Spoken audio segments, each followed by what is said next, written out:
Welcome to Draw One Last Breath Horror Podcast. My name's Matt. I'm Butch. And I'm Jodie Paul. Welcome to episode 173. On this episode, we have been to the cinema to watch Wolf Man, and we have a special something to scream about that I've rustled up. Also, not only that, we've got our movie from the vault, which is none other than Final Destination. How the hell are you guys doing? Well, it's nice to see that Geordie Paul's got a destination that, after the shit show that we had from the Irish coast. I didn't blow away. Thank God. But we didn't have any power for a few days, so quite thankful for getting to the cinema. So, yeah, but I'm still alive. Good times. Good times. Been busy though. I got moaned at, didn't I, for not watching anything, so I did get involved. Matt suggested one on Tubi. So my first Tubi watch ever, Tubi or not to be, is The Headhunter. Oh, you watched it? I did. What did you think? What do I say about this one? Oh my God, I don't know, man. This is like a quick 72 minutes, medieval kind of, I don't know, gore fest, I guess. Like this poor guy is just basically avenging his wife, going off and just comes back with demons' heads and sticks them on his wall. It's so fucking random, honestly. And then like the end is ace, but there was just like a big lesson learned in this one. Don't leave your black goo on the window if it's windy outside. So yeah, The Headhunter, that was directed by Jordan Downey. Fucking random. I'll just add something there as well. This film was made by two people. And that was it. Two people. And it's just insane. And the thing is, you don't really know what's happening because it's just like, what is this guy doing in living in the woods on his own? Bit Evil Dead sort of thing. Big time.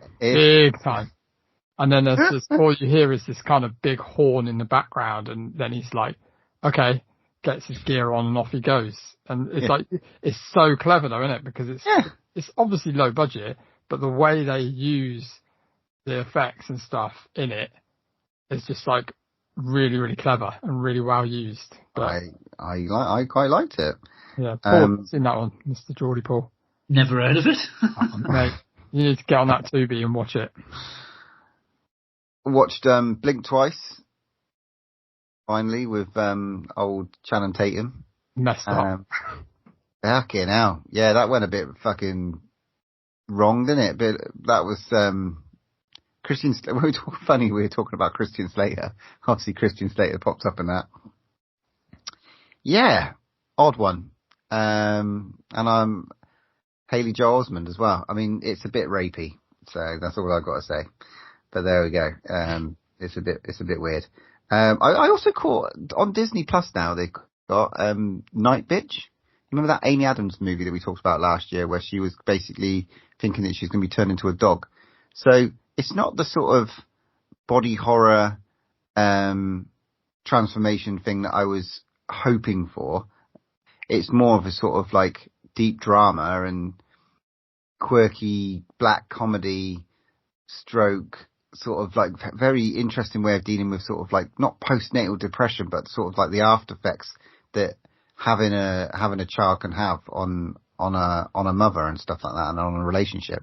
It was really interesting. Her at the helm, it's going to be good. It was definitely worth a watch. Definitely worth a watch, but not the kind of black horror sort of thing that I was thinking it was going to be. So yeah, but worth it, worth a watch. That's me. Geordie Paul, what have you been up to? Well, I've watched quite a bit. Living in the dark. I managed to get quite a lot in the previous week, so I also watched Night Bitch, and we had a conversation with one of the. You were the Night Bitch. Yeah, felt like it. One of the guys from Fright Fest. Was it Alan we were talking, and they were trying to get this for Fright Fest, and it's an odd one because it's just not a horror film at all. And it was really like, the first time I saw the trailer, I thought it looked quite cool because it kind of leaned into the woman turning into a dog. But it ain't that film whatsoever. So I was kind of, I don't know if it was the target audience for the film, to be honest. But I mean, Amy Adams is great in it as well. Bearing in mind, you say that, but they showed Bookworm. Yeah, well, yeah, fair enough, Matt. Yeah, to be fair, but I don't know. I think I kind of thought it was going to be a horror film, and it just wasn't. So Same, I don't know. Same. But a decent film. A decent film I watched. Yeah. Oh, yeah. By the way, Survive is on Amazon Prime and doing very well. It's thriving on Amazon Prime at the moment. What? Survive. Yeah, that. Oh yeah, I know. Yeah, Matt's watched it 100 times. That's why. That's me alone. Biggest fan. He loves a bit of crabs. Speaking of rubbish films, I watched The Pope's Exorcist. It dropped onto Netflix, and there's 2 hours of my life I'm never getting back. I was going to say exactly the same thing. I mean, it's just paint by numbers, isn't it? And Russell Crowe. It's more like a cheap John Constantine. Yeah, and bearing in mind this guy, it's based on a real life guy, and I just thought it kind of treated him like a bit of a comic book character, like you're right, like Constantine, rather than actually getting to the meat of him as an actual human being. Yeah. Now, whether that's done because the church won't let them actually do anything, or it has to be a bit stylized, but yeah, it was just crap. I watched The Cure for Wellness. Oh, okay. I haven't watched that one yet. Yeah, I thought I went to the cinema with you, Butch, and watched that. Maybe I went on my own. Larry Loner. It's a very strange one. It's a bit weird. I actually quite liked it, to be fair. It's got some great performances in it and some really creepy kind of special effects in it and stuff. So yeah, it was a bit trippy and a bit weird. I won't spoil it for you, Butch, but it's definitely worth a watch. Mia Goth's in it as well, so. Yeah, I rewatched Strange Darling. Actually went to Colm's house and watched Strange Darling with him because he hadn't seen it. And yeah. I saw that you very, very much liked it. He did very, very much like it. So yeah, it was, definitely thumbs up from him. But yeah, it was great. Finally, I know this isn't a horror film, but it's definitely worth a mention. Finally watched Civil War. Well, it is a horror film. Yeah, well, that's very close to what's going on. Oh my god, tense is not the word, but yeah, I thought it was brilliant. It's kind of, I wish I'd watched it. Rating it. Like Kristen Dunst, man. She's great. Yeah, brilliant. The whole cast I thought was great. I did, obviously the last remaining Romulus was in it as well, wasn't she? So, I kind of wish I watched it last year because it would have probably been in my top 10, but never mind. So that was good. Then, so down on my horror, I watched, Grafted. Oh, the new one on Shudder. Yeah, Shudder, sorry, not Netflix. Yeah, Shudder. So, thought it was a Korean film, but it's not. It's a New Zealand film. Oh, okay. Does that mean it's batshit? It is batshit, guys, and I think you'll get on board with it. It's not the best film in the world, but it kind of treads the line of like a bit of Taika Waititi in there, but it's pretty gory. It's pretty gruesome. Okay. You've got me interested. It's got some decent. I'd say it is quite comedic in places, but also very, very gory. Very gory. So yeah, definitely give that a watch. But it's not. Most of the film's in English. There's a bit of subtitling in it, but yeah, the start of it is phenomenal. First 5 minutes will get you going, what the hell? So yeah, definitely give that a watch. It's good. Then I went to the cinema to see Presents. Steven Soderbergh. I don't want any fucking spoilers. So I don't know. Did you like it or did you not like it? I don't know, Butch, and I can't really tell you why I don't know. Oh fuck! Okay, well, okay. If I'm going to tell you the 100% truth. I think I got myself a wee bit too excited, thinking it was something that it isn't. But that's too much. That's not to say it's not a good film. So I definitely want someone to watch it so I can talk about it. Okay. But I was a bit disappointed, if I'm honest. But I think that's more to do with me than anything else. So, but Soderbergh's a bit like that though. Some of his films are really, really, really good, and some of them I just find a bit shit. So, he is a bit of a Marmite one. It's not shit though, Butch. It's not shit. Okay. Are you not going to bring up the 100 Beavers? Oh shit! I didn't write it down, but yeah, I will bring up 100 Beavers. Have you guys watched it? I've watched the first 25 minutes. and it's fucking ace so far. So. I pushed it in your direction, didn't I, Paul? Because I was I mean, it sounds like it's something that you probably like, because I heard like Empire Podcast talking about it, and I was like, that sounds like something Mr. Stevens would like. Well, I genuinely, it's just bonkers from start to finish. Thought that you were, yeah. I was looking at it and I'm like, I probably get what you're coming from in terms of it, and I was like, I could probably do without watching it if you guys have seen it. And I was like, I was bored, and I was like, all right, I'll chuck it on and see if it gets me in within the first couple of minutes. And it's fucking weird. It's too weird not to watch. Yeah, I mean, it's one of them, Butch. It's funny that you stopped watching it after 25 minutes, right? I didn't have enough time. All right, okay. Well, to be honest, mate, I think that's the best way to watch this film. It's 2 and a bit hours long, right? Which, for what it does in the film, I think is way too long, right? So when I watched it, I kind of had a bit of fatigue from watching it, even though what I was watching was really good. And that's a weird thing to say, but I was like, I want to keep watching it, but it's becoming a bit of a slog, but I still really want to watch it. I know that makes no sense whatsoever, but I'd say what you think about it. But the fact you're going to split that up now, you probably won't feel that.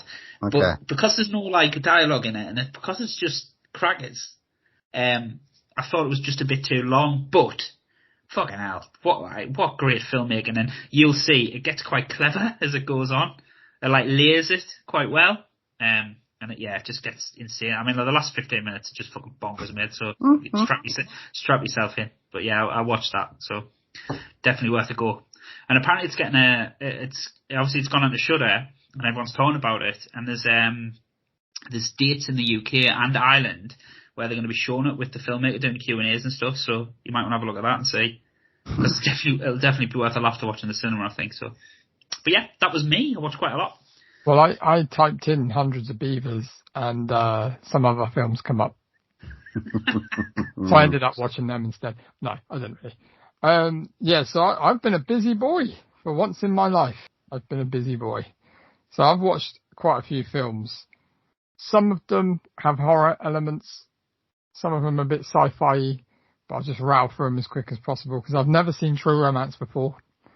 That was insane. So good. Sorry, I know we've already spoke about this, but I loved it. I thought it was absolutely brilliant. The bathroom scene is insane. Yeah. It's just like, what a film. So much so I went and bought the Arrow version. I loved it. And then I also watched Close Encounters of the Third Kind. That was one of the movies that fucking scared the shit out of me when I was a kid, so. I cannot believe it's like, is it a PG or a 12? I think it's a PG. Yeah, it's PG. Insane. I don't know how they got away with that, but insane. It's crazy. So that was absolutely brilliant. I loved that. It was so good. So, and then I was like, obviously because of the recent, death, I wanted to go and watch Mulholland Drive because I've never seen that before. I know, sacrilege as well.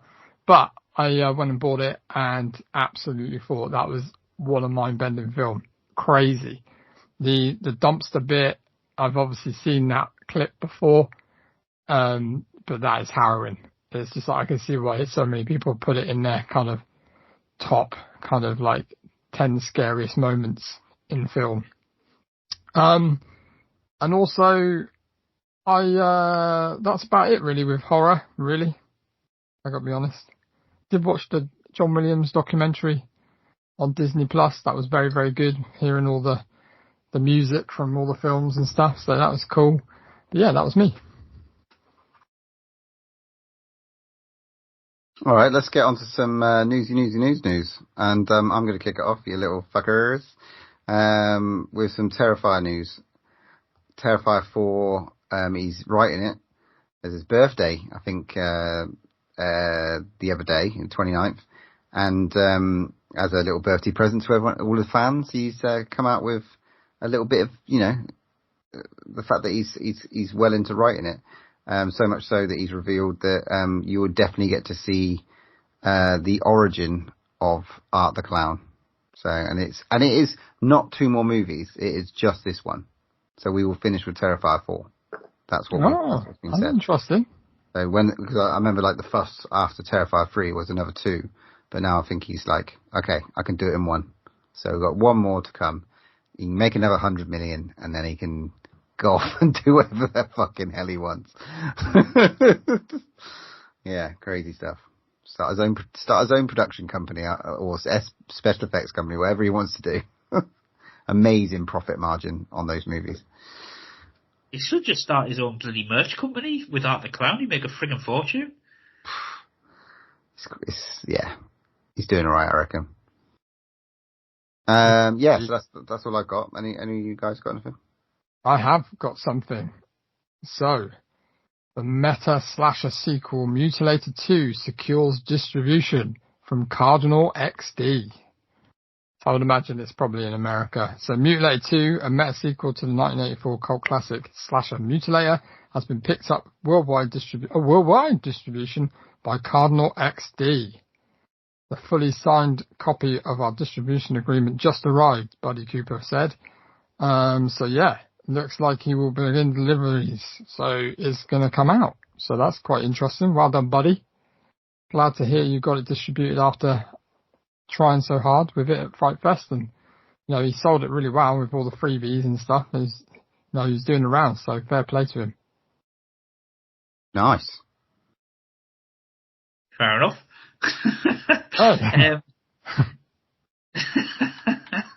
Glad you're excited. I don't think I'll be buying it, but no, fair play. He's a really nice guy, to be fair to him. So, I've got a bit of news. The director of Barbarian, Zach Kreger, has been signed on to direct the reboot of Resident Evil.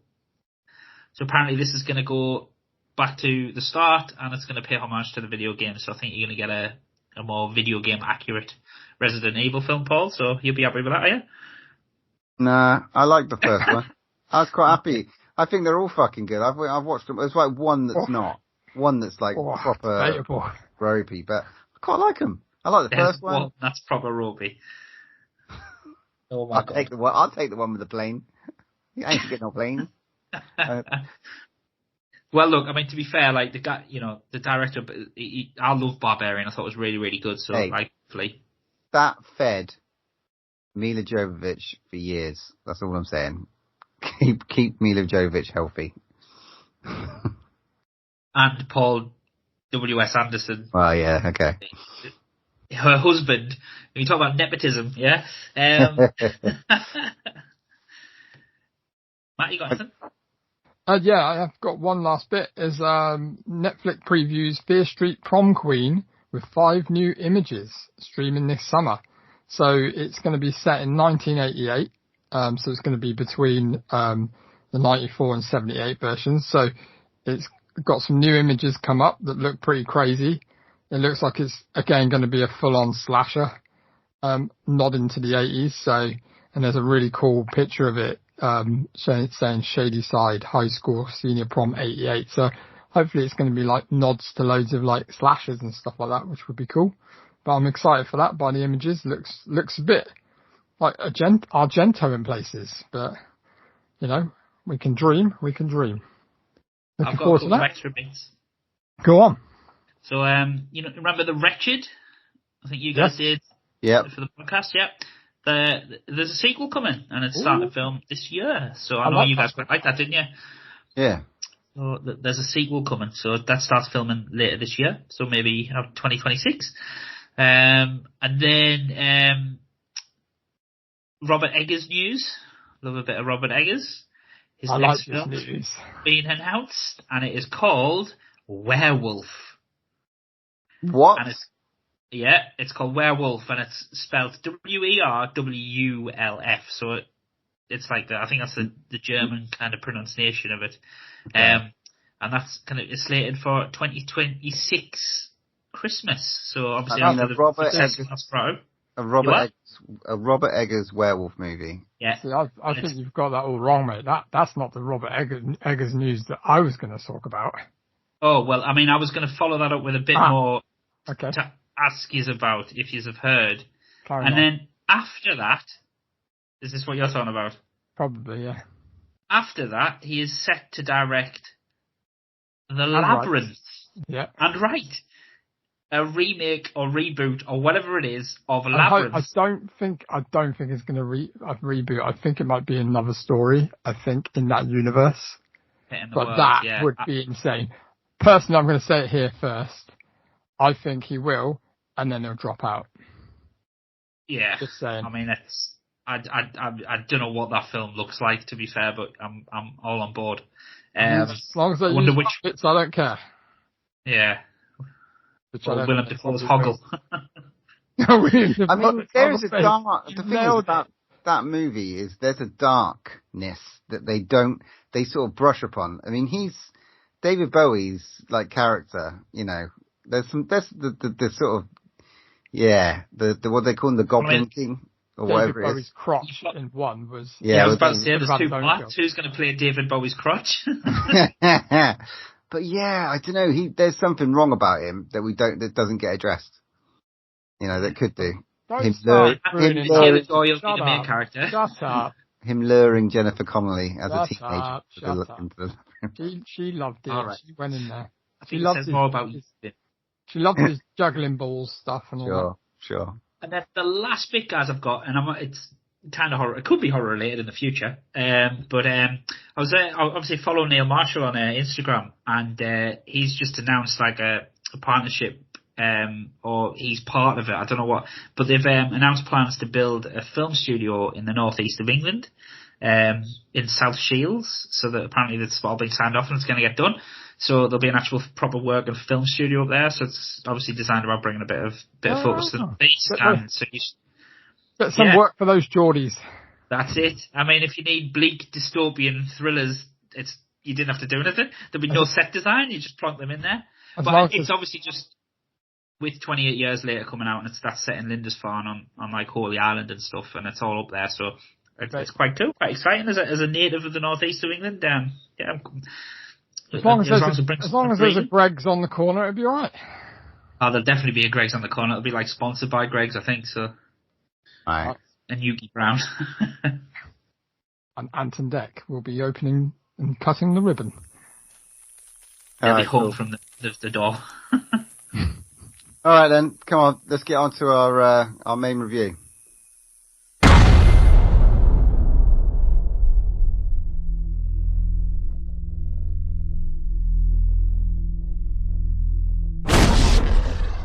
What was that thing, Blake? It sounded like an animal. But I swear to God, it was standing on 2 feet. Daddy, are we gonna die? No, it's my job to protect you. What's wrong with Daddy? He got sick. Blake, that is scaring me! Blake, stop!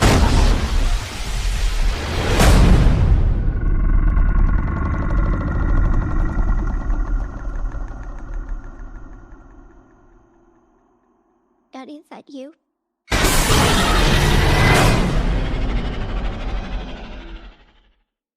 Okay, so this week's main review is The Wolf Man from Leigh Whannell. So the latest in the Universal Monsters lineup. A family at a remote farmhouse is attacked by an unseen animal, but as the night stretches on, the father begins to transform into something unrecognisable. Some would say not even recognisable as a wolf. But anyway, let's talk about it, guys. What did you think? It's Wolfman. It's an interesting tale. I mean, isn't it? It's like, the whole tale was like deep in sort of South, like sort of Indian native Indian sort of culture and stuff like that. Something to do with the woods. I don't know. There was some blurb at the beginning around it it's more of a disease movie. It's an interesting way of looking at it, for sure. And there's some interesting visuals. I'll tell you what, there were moments that generally creeped me out, that I felt uneasy. So it definitely tickled the old goosebumps. I definitely, at some stages, was like, whew, I got a little bit creeped out. It was the woods, the creepy little wolf man. Yeah. I gotta be honest, like I didn't get that really at all in this movie. It's a real shame because I wanted it to be. Because he knocked it out of the park with Invisible Man, and I just don't feel that this really hit it off for me. I could see there were a couple of elements that I liked in this movie and a couple of parts that I actually did really like, but it did not one kind of time make me scared or yeah. Geordie Paul? I felt like it was a film that didn't know what it wanted to be. It kind of like spent time with things without really resolving it, and then the payoff to them things kind of felt a bit silly. And I'll explain it. Obviously, it starts. You start. I thought the first 10 minutes were really, really good. So obviously, it starts in the mountains. You got a dad who's like a bit of a survivalist, and he's quite harsh with his son. And obviously, they're going hunting and things like that. And there was a couple of shots where it kind of like, you see a quick flash of a figure and it goes away. I thought that was quite cool. And then it doesn't really give the game away at the start. So I thought, it's kind of set up to be quite sort of tense. And then it kind of just pulls the rug and goes into this like weird family drama. And I don't think it then, I thought, all right, then, well, you kind of like, you're going after, this guy's got psychological issues based on how he was brought up by his dad. It didn't, but how's he ended up in the city as a writer because his dad was bringing him up this way? And it didn't really go into that. You kind of just were like, right. And then it felt a bit like, all right, now we've got to go back to the house to pick all the stuff up. And it didn't really feel like he either had to do that or he wanted to do that or there was no real reason. And I know they give it like, oh, it'll be good for us because their relationship was strained, but I just didn't believe it. I didn't really... Yeah, they didn't spend enough time developing the characters initially for it to go back to and forwards. There was definitely something missing from the whole thing. There was just not enough time for us to give a shit. And Julia Garner's like fucking great at anything, and like she gets better as the movie goes on. Initially, I just thought this is a wet rag. I didn't really feel her place in it, but later it gets better with her. I think she was totally misused in this completely. Yeah. I just think as well. Quickly going back to the kind of relationships of building. You're right, Paul. They didn't build the characters as like, but they just put these kind of little bits in. Oh, he's got a bit of a temper.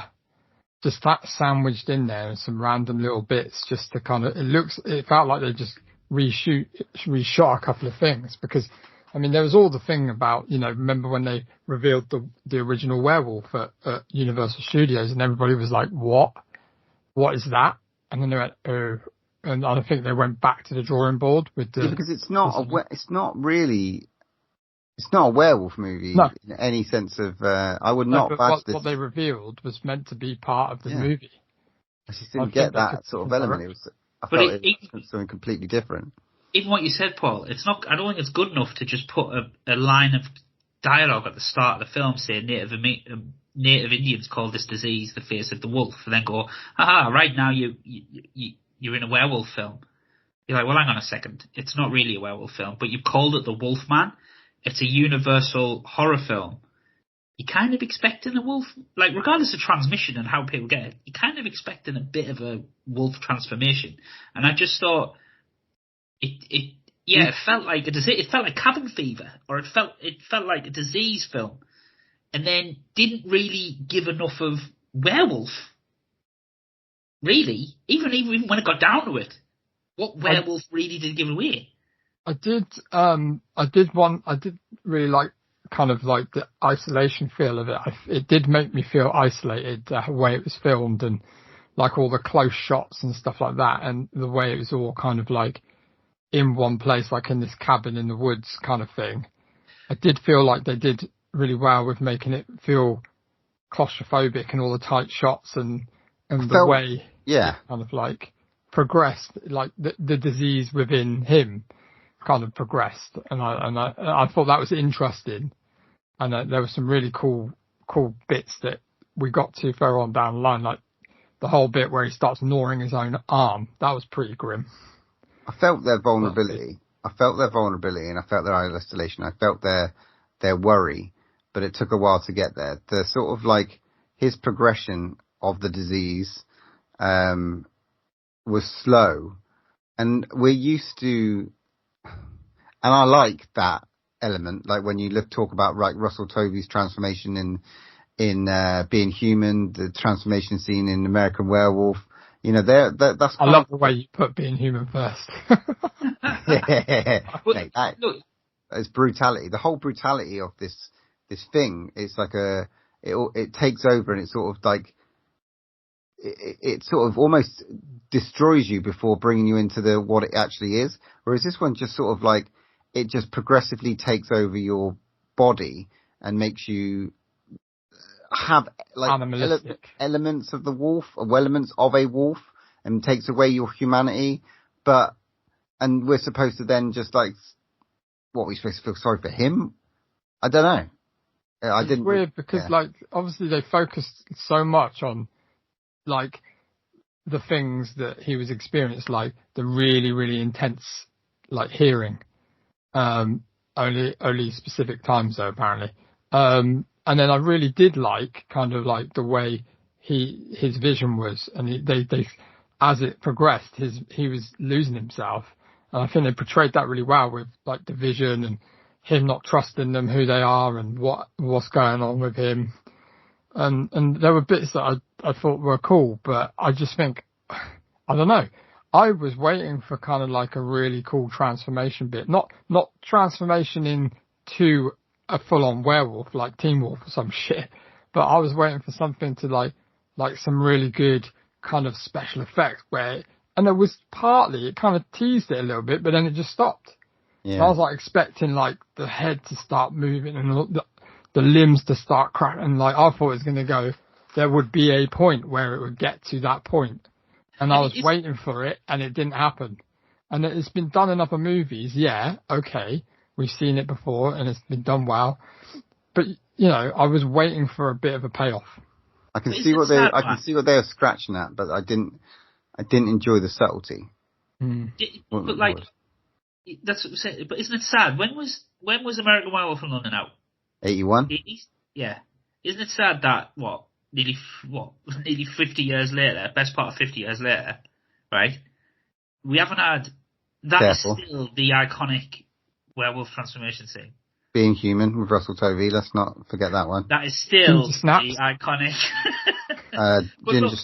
Ginger Snaps. Twilight. What? Right, yeah. Right, but isn't it? You know, and you think, well, look, that's kind of like your basis. Now I know practical effects are too expensive, all that type of stuff, but this is Universal Studios. It's not like a short of a few bob, right? And they try and reinvent their monsters, right?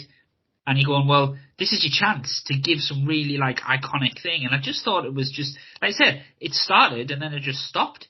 But I never once thought, right, that he was like full on feral. And then you were like, look, how horrific would it have been, lads? Hear me out here. If he just ate his kid. Because after their really close bond, I never ever thought that they were never going to get out of this, right? And then never, like, not even to the point where I thought, oh, they're screwed now. It's like, well, they're just going to do this, this and this.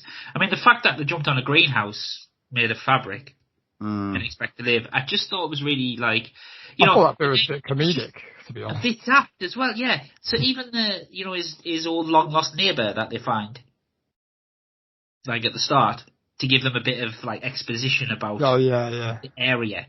You know, it's like, oh, I know the way, but I can't remember the way. I could have sworn I used to live here. Well, hang on a minute. There's probably about 3 houses where you lived. So how, that's not, do you know what I mean? It's like you were trained by your dad to be the survivalist. Well, no, but it's daft. It's just to put a body. So it's just to put a body so that the wolf can kill somebody. But like the guy's like, oh, we don't go around. You know, we don't go out at night round here. Well, why? How long has his dad been missing for? What's his dad been doing in the forest all these years? And then, if the guy's so much of an expert tracker of this wolf thing, why is he letting himself? You know, it was just a bit daft. And then, like I said, by the time it got to the like action bit of it, it just wouldn't let go of its like family drama. And then you had a chance to build on the tension between them two of literally her going, actually, guess what? I don't actually love you anymore, or I don't really care. So now I'm going to take you on because you're not this person anymore, so I don't have to pretend. But they couldn't have done that because the way they presented her character was like she didn't spend enough time with the kid, and they didn't really judge. They didn't really They didn't really build that either. But at the end, that grand shot at the end, you were like, oh, this, you could have walked separate ways, and you'd been like, oh, fair enough. It just there was no moment literally glossed over it. Yeah, there was no moment between him and the daughter either. There was just like they gloss over it by just saying that she's a workaholic, and that's the reason that she hasn't had this bond with her child. And I think she should have just chopped his head off at the end. Yeah, just made sure. And like that's the thing, because you kind of like I don't even think like he gets them. There's a couple of good shots. I really like Matt says about the vision. I thought the vision was really good. I really liked the bit where the first time it happens and she's talking to him and he's talking to her and they're like, I don't know what you're saying, what are you talking about? And I thought it was really clever, and it was like, oh Jesus, that's quite heartbreaking that she's pouring her heart out and he hasn't got a clue, and he's kind of trying to say, I don't know what you're saying. There's a couple of bits in the house where you see the silhouette like climb down the stairs, and then like he kind of like he's behind the daughter in the dark and stuff. I thought that was quite cool, but he's got them in the house and he just stands there growling at them. And you could say, oh yeah, he's not fully transformed, but it's like, hang on, he's been chasing them around the farm.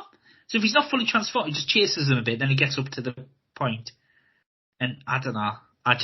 Were we supposed to be surprised that the other Wolfman was meant to be his dad? Was that supposed to be a surprise? I don't know, because I wasn't. Because I saw that. It was obvious.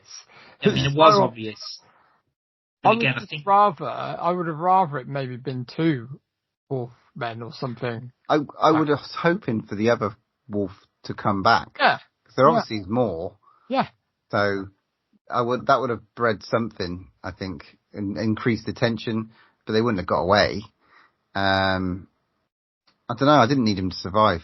Maybe they just need to be ripped apart, and I would have been like, whoa, fair play, happy, clap, clap, clap, clap, clap. But they didn't really. Why not? They didn't really just give us something. They gave us a melodrama more than with sort of like some tension building, some special effects, but just not not a particular direction that we could really get behind. That's where I thought. Do you think it's down to budget issues, the effects and stuff like that? Really, like universal budget issues. If they had to go and do reshoots, yeah. Yeah, I mean, they didn't give them a lot of money for Invisible Man either, did they? It wasn't like it was spoilers. But yeah, it's they didn't give them a ton of cash for that, so it's almost like, yeah, go and do we trust you with our IPs because they're not really doing it anyway. You know what I mean? But I don't know. I just thought this one missed the boat. Like I said, I just felt it was a film I didn't really know what I wanted to be. Also, I don't know why he did it. Because, like, I mean, it doesn't fit. So it's something different. Like, but he's very, he's got that foundation of. I know he did Saw, he did Insidious, so there is some kind of creepiness and stuff. But Upgrade and like Invisible Man are very much in the technology sort of sci-fi horror, which really fucking worked for me. This sort of more mythical thing, I don't know. It didn't. 25 mil budget. But for this. Yeah. Okay.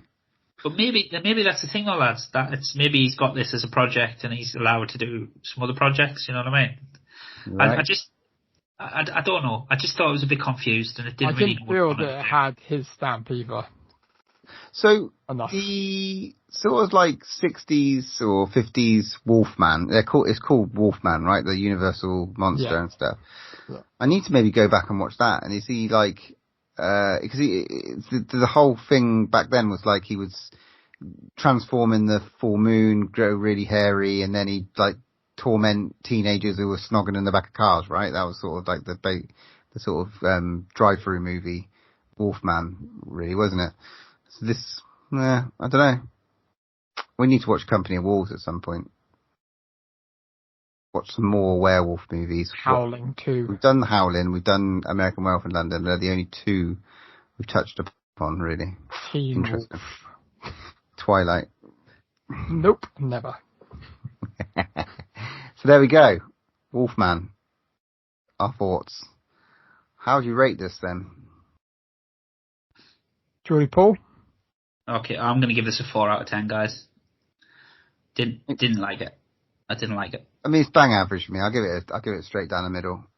Because it did have some, I did feel a bit creeped out at some bits. There was the tension building, so special effects were still pretty spot on. I kind of like that back to front view of it going round and seeing that. So yeah, I'll give it a 5. I like a bit 5 for me. Did you like the loud spider? It was pretty creepy. I'd say probably be leaning on a 5 as well. Yeah, I'd be generous this time, 5. There we go. If it wasn't Leigh Whannell, I wouldn't have given it a 5. I would have given it a 4. But you should have got another point for wasting Julia Garner. So yeah, true. Hopefully she'll come back and later on in the year with a wicked performance as Silver Surfer. So we shall see. Okay, moving on to next episode's main review. We will be going to cinema to watch Companion. There's a lot coming up over the next couple of months. I think we're being spoiled for choice. But yeah, I've heard some good things. Touch wood. Don't watch any of the trailer. Don't watch trailers. Just go in, watch Companion. Okay, so that'll be our next main review. Other than that, let's get on with our something to scream about.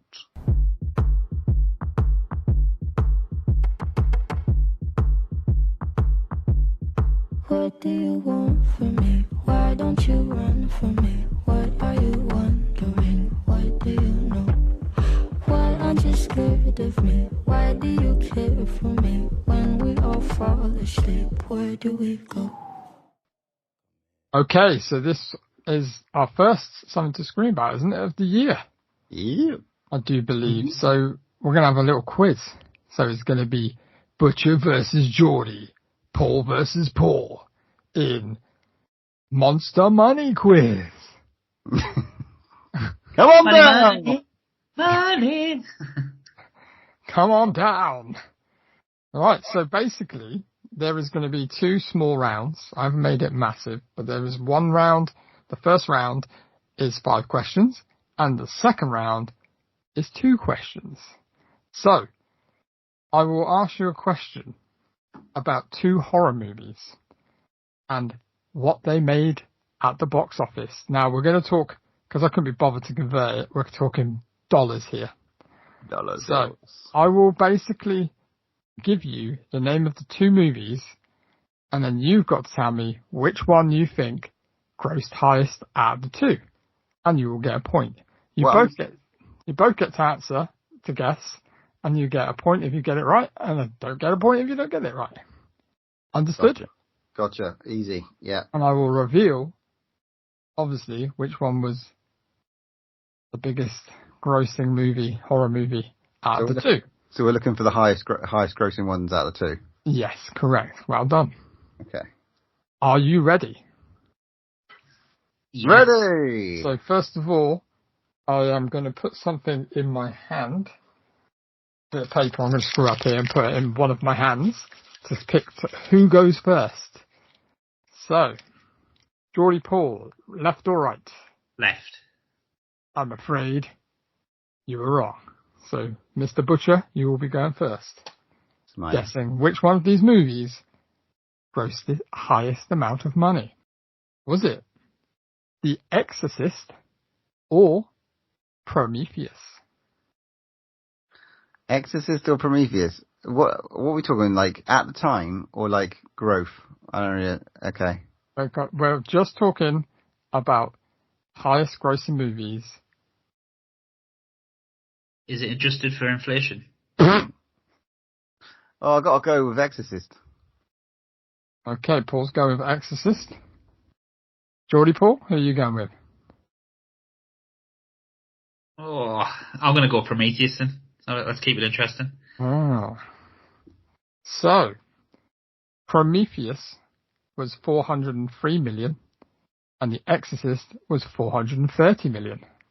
Boom! So, Mr. Butcher gets the first point. That's in old money as well. That's a lot of money, isn't it? Yeah, it is a lot of money. So that is an old money. So at the time, in the 70s, it made 430 mil. Wow. Yeah. Okay. I don't know. To be honest, I just looked up highest grossing horror movies and it gave me a list. So I probably adjusted for inflation. So, but look. Stop trying to ruin my quiz. Next question. Geordie Paul's going first on this one. Okay. Okay. So, question number 2. World War Z, or World War Z, versus I Am Legend.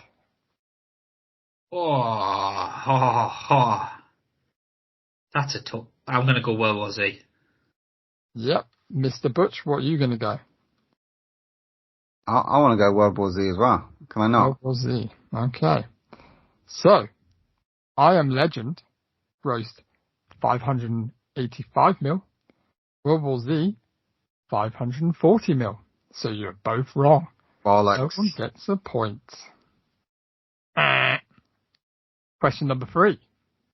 So, Mr. Butch, you go first on this one. So we've got Sixth Sense versus Jaws. But Jaws was like the first summer blockbuster. It's got to be Jaws. Sixth Sense can't have done it. I know Sixth Sense is a wild card. I want to make puke. Sixth Sense. Geordie Paul. Well, this is the problem now, because if I just keep going with Butch, he's going to win. So I'm going to have to go different in the hope that he's wrong. So no, you make your decision of what you think. Well, I wanted to say Sixth Sense too, but fuck it. Here's to swim with bow-legged women. Let's go, Jaws. Okay. I'm afraid to say, Butcher, you're right. Boom! So you want the numbers? So Sixth Sense, 672 million, which I was surprised at.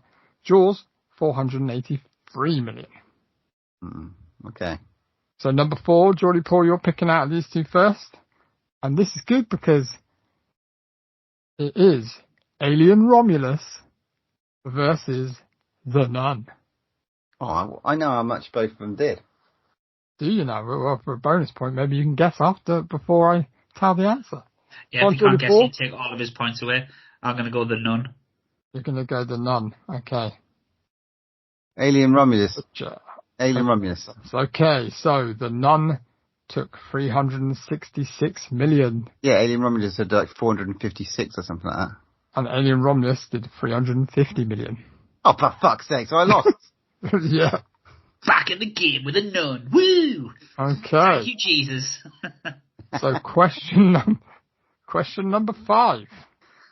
I wish Geordie Paul was guessing on this one first, but it isn't. It's Mr. Butch.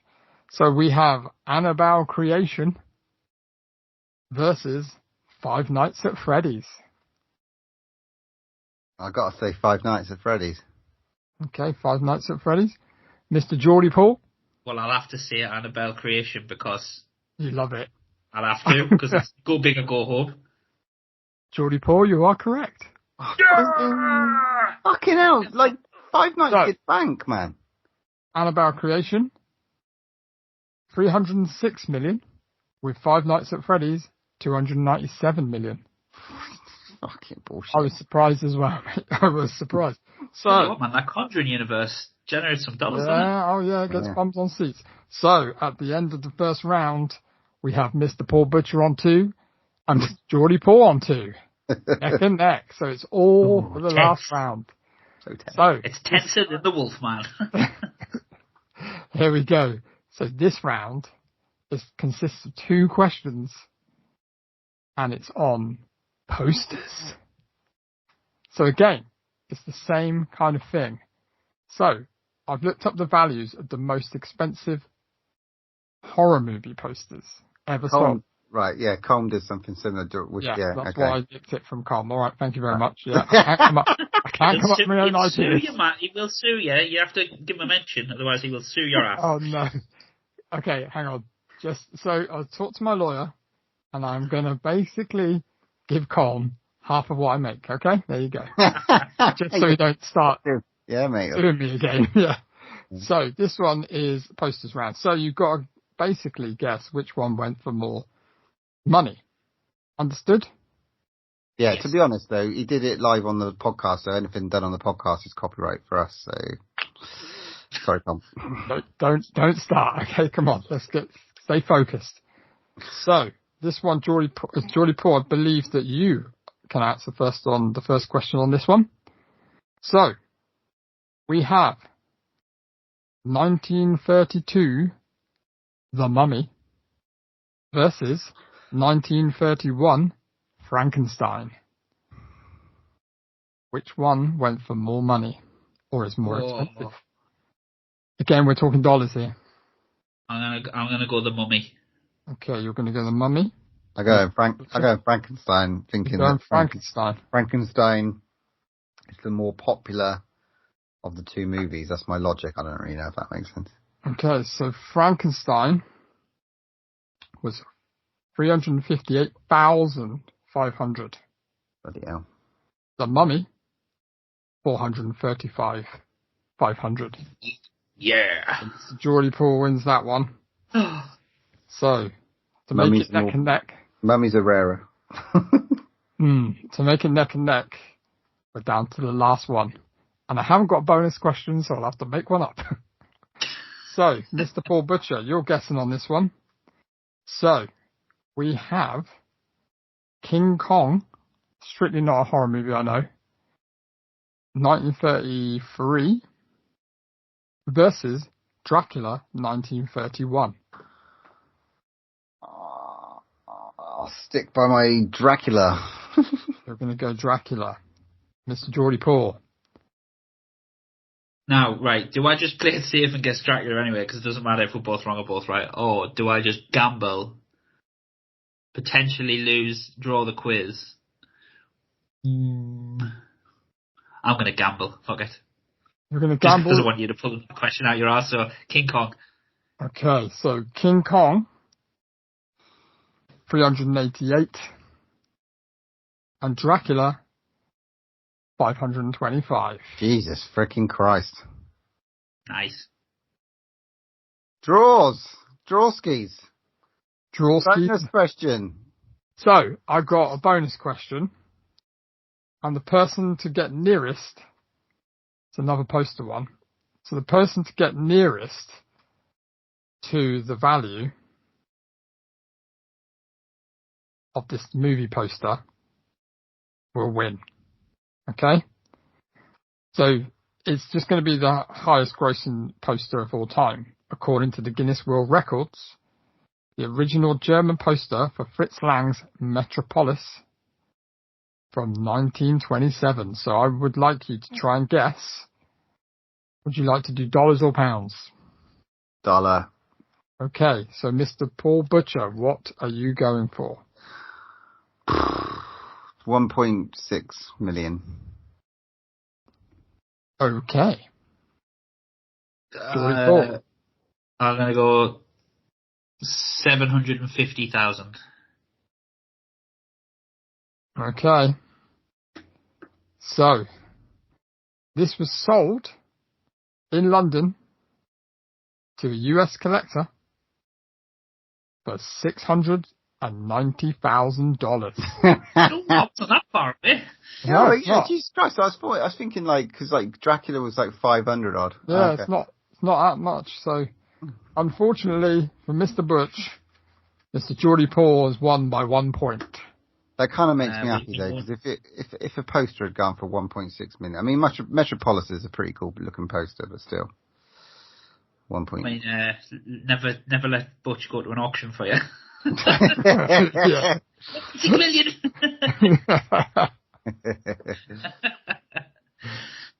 There you go. The end. Only worth what you pay for it.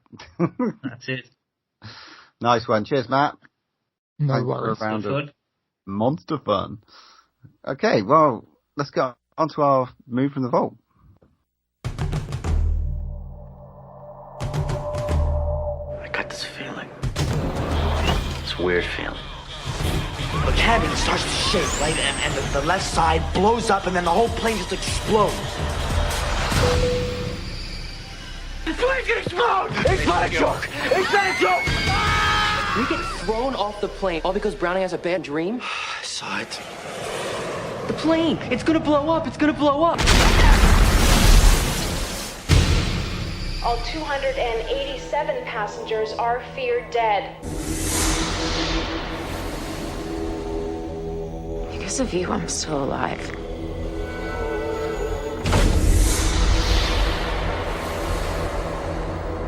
In death, there are no accidents. No coincidences. And no escapes. Did it happen again? Did you see Todd die? What if it was our time? What if we were not meant to get off that plane? What if there is a design, then it's not finished? By walking off the plane, you're cheating death. You have to figure out when it's coming back at you. What are you, God now? He knows which one of us is next. You have a responsibility to tell me. I knew I should have hit on Tammy in the pool that time. I'm not gonna let it happen, okay? Nobody has control over life and death. Unless they are taking lives and causing death.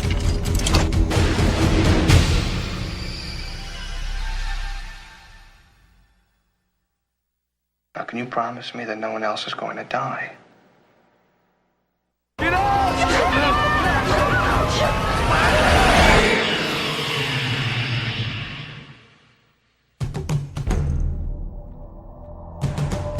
I'll see you soon.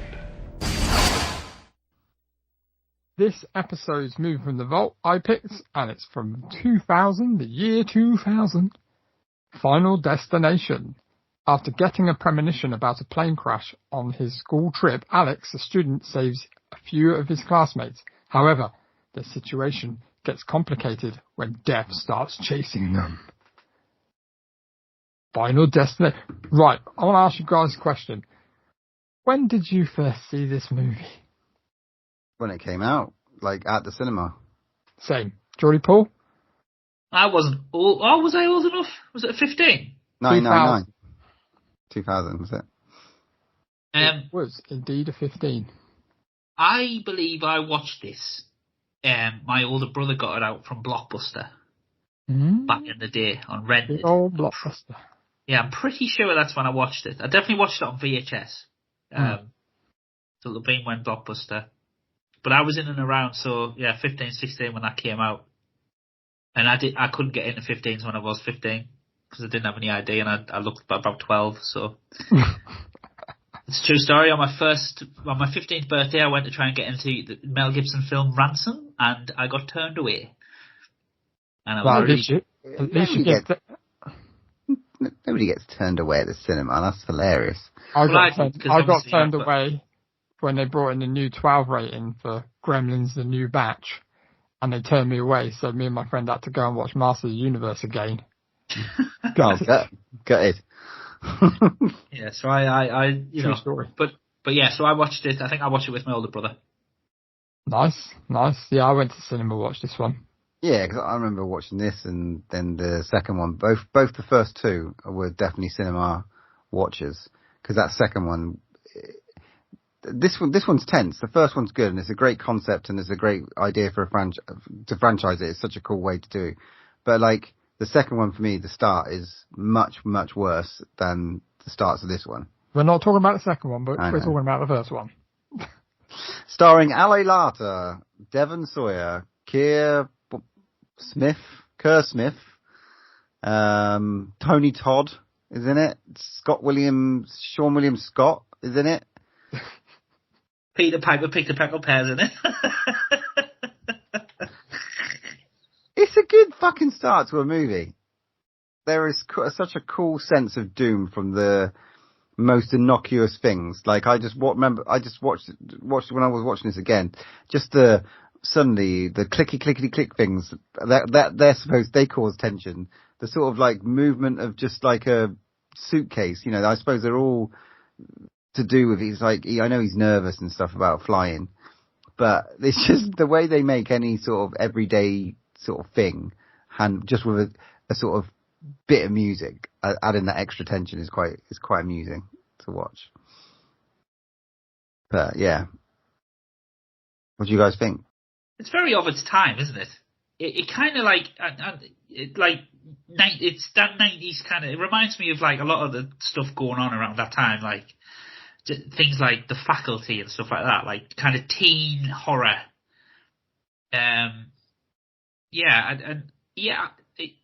Like I said, for me, it felt a bit dated. Oh, I'd say and it's not in a bad way, I don't think, but it just felt a bit of its time, and obviously I think, Butch, what you're saying, I think a lot of films have come from it and taken a lot of cues from it, which is obviously a kind of a signpost of a film, and like you said, how to franchise a film and how to make it go forward. I just thought some of the acting was quite hammy, but it had some great set pieces, and obviously the concept is great, that death's going to find you no matter what. Well, I disagree. I don't think it was hammy. I thought it was fantastic. I like this movie. It's just like, it was in that time where it was, yeah, you're right, it was kind of like high school thing. Let's cram in as many famous songs into the soundtrack as we can. That era of just like, you never really get that now, do you? Like really cool soundtracks to films, like, because the 90s into the early 2000s, it was just like, cram every song you can in there, which was just fine by me. But I just think this film is such a fun movie. And when I went to see it, I was at the right age where I was like, this is fun and it's crazy and the effects are cool, and, you're kind of rooting for the characters at some point. You've got your standard characters. You've got the good-looking girl, the bully, the funny one, the kind of quirky, weird girl, and then you've got the main character, which is Devon Sewa. Like, it's, it's paint by numbers, but done well, I thought. I really like it. It's pure popcorn, Matt. 100%. Yeah, it's pure. That's what it says on the tin. Paint by numbers, but it kind of laid the groundwork for those paint by numbers, I thought, what come afterwards. And the franchises are so cheese on toast, like the one that afterwards, all the craziness and of the deaths and the premonitions and, like, the way in which your main characters disappear is still all over this movie. I mean, but I've not really seen anything like it, I think, at the time, like when it first came out, when we watched it, when it first came out. Especially the bit with the teacher's death. The teacher's death was just probably one of the most brutal things I think I can ever remember watching. It's like Itchy and Scratchy, wasn't it? Yeah, really. Yeah. It's like the bit where the chair slams down on us, hilarious. I'm gonna get. She's fucking literally running away. You just think she's gonna escape, and it's like, Death's just like, here you go, here's a fucking knife. It's just every single thing. It's genius. And I'll tell you what, even the first bit with the kid with his brother, his best mate in the shower. The shower, the eyes going red. Gross, wasn't it? I forgot how quite violent that was. I forgot about being on the plane where the burn. I couldn't remember him showing him actually burning to death. Sizzling, yeah. Yeah. But yeah, the death in the bath I thought it was the most brutal one. Because it kind of went on for quite a while, and I was like, Jesus, I can't remember it being this, like, drawn out. But yeah. Yeah, no, I'm not trying to poo-poo it, guys, at all. I enjoyed watching it. I don't know if I'm kind of...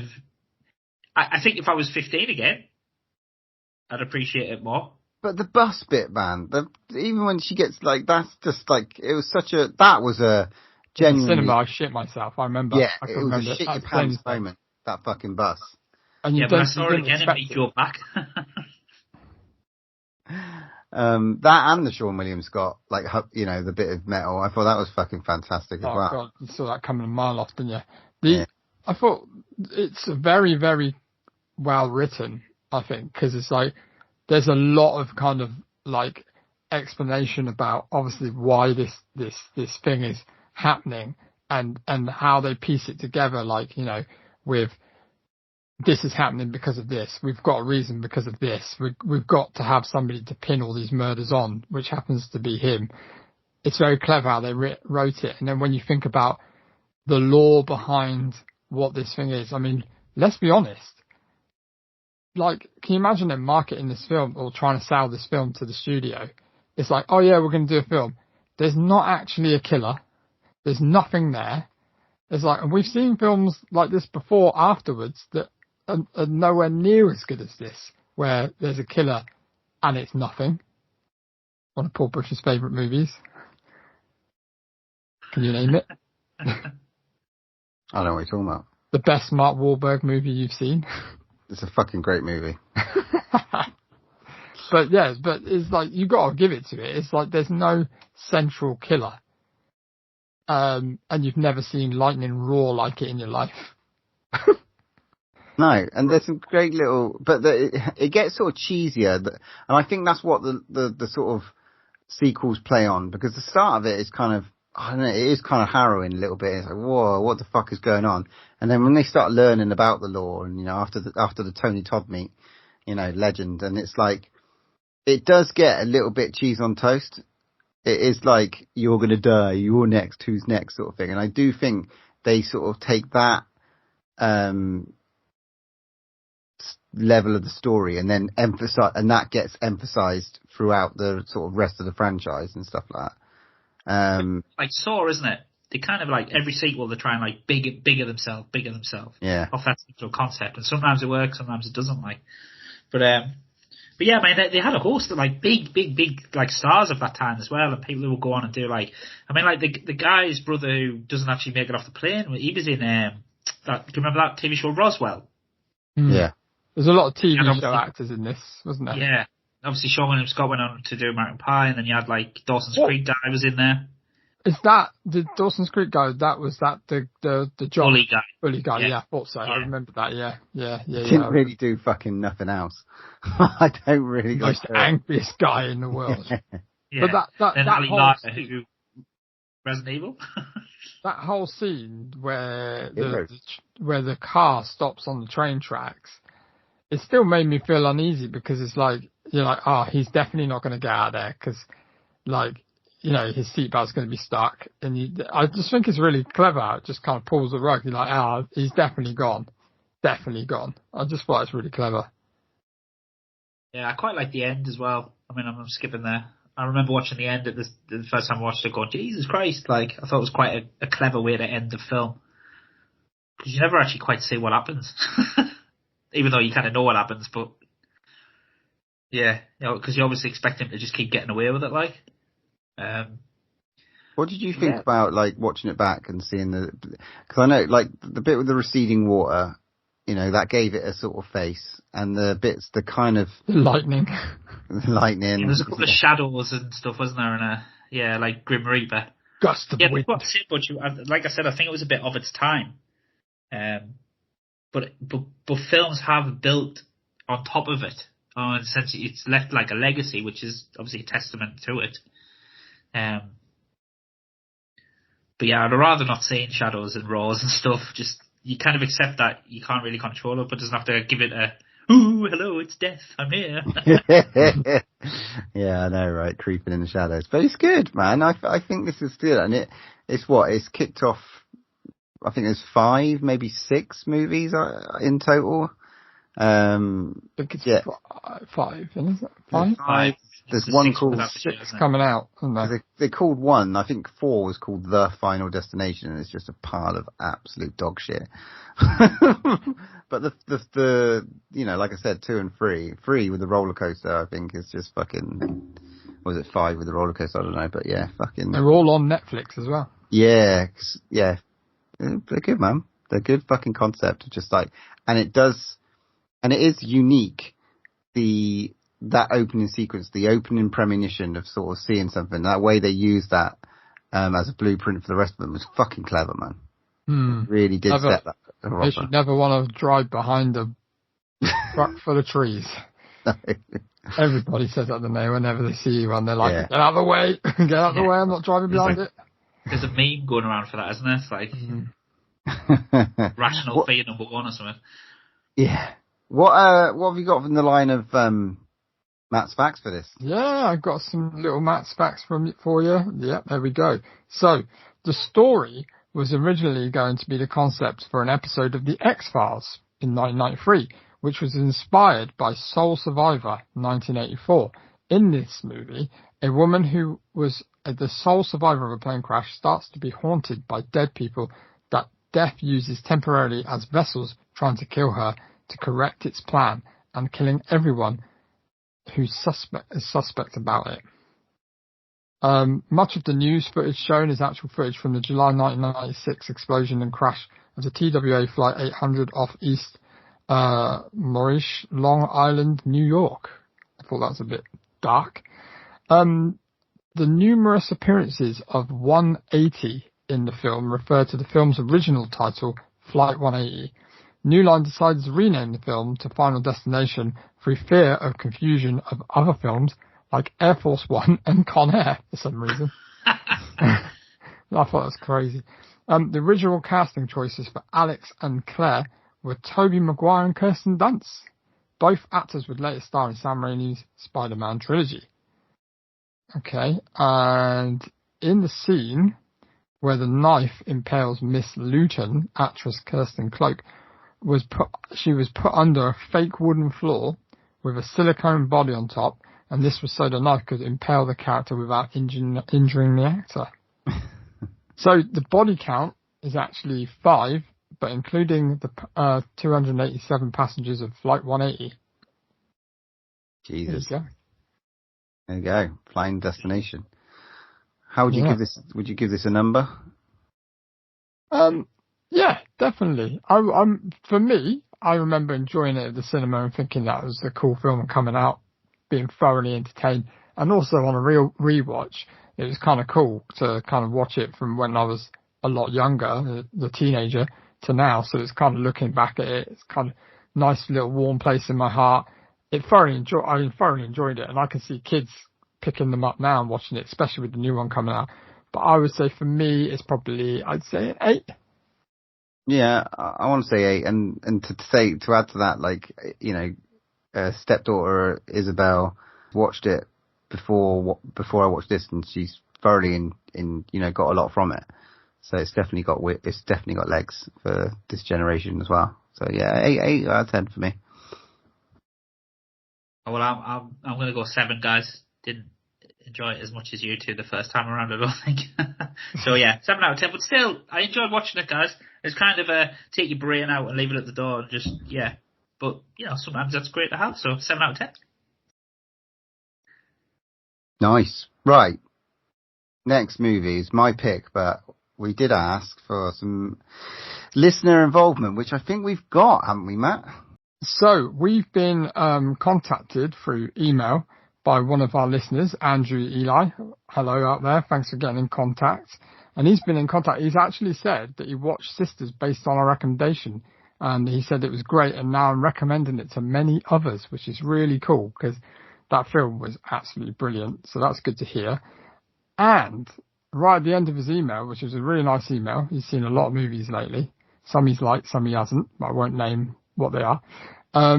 He said to us, have you guys seen either Tourist Trap, absolutely bonkers, and with the stunning Tanya Roberts, or Primal Rage, which may or may have not inspired 28 Days Later? So he's watched them and they're available on Prime, and he said maybe they're potential movies for the movie from the vault. I think we should pick one. So what do you guys think? Tourist Trap?